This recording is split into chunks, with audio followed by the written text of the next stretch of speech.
ಇಂದು ಗುರು ಪೂರ್ಣಿಮೆಯ ನಿಮಿತ್ತವಾಗಿ ಹುನಗುಂದ ಮತಕ್ಷೇತ್ರ ಜನಪ್ರಿಯ ಶಾಸಕರಾದ ಶ್ರೀ ದೊಡ್ಡನಗೌಡ ಜಿ ಪಾಟೀಲ್ ಅವರ ಗೃಹ ಕಚೇರಿಯಲ್ಲಿ ಶ್ರೀ ಅಮರನಾಥೇಶ್ವರ ಶ್ರೀ ಶ್ರೀ ಮಹಾಂತ ಸಹದೇವಾನಂದ ಗುರೂಜಿ ಕುಷ್ಟಗಿ ಮಠ ಪೀಠಾಧ್ಯಕ್ಷರು ಹಾಗೂ ಗುರೂಜಿಯವರಿಗೆ ಪಾದ ಪೂಜೆ ಮಾಡಿ ಹಾಗೂ ಆಶೀರ್ವಾದ ಪಡೆದುಕೊಂಡರು.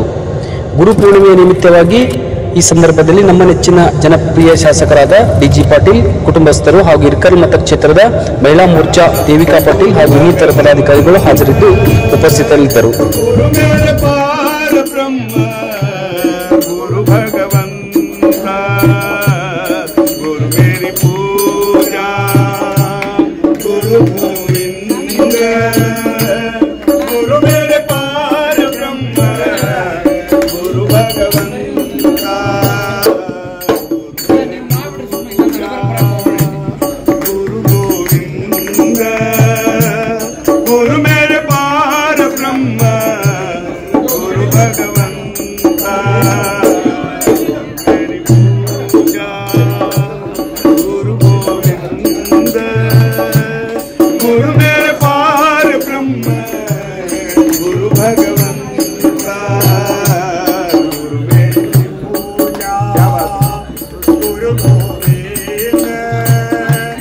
गुरु मेरे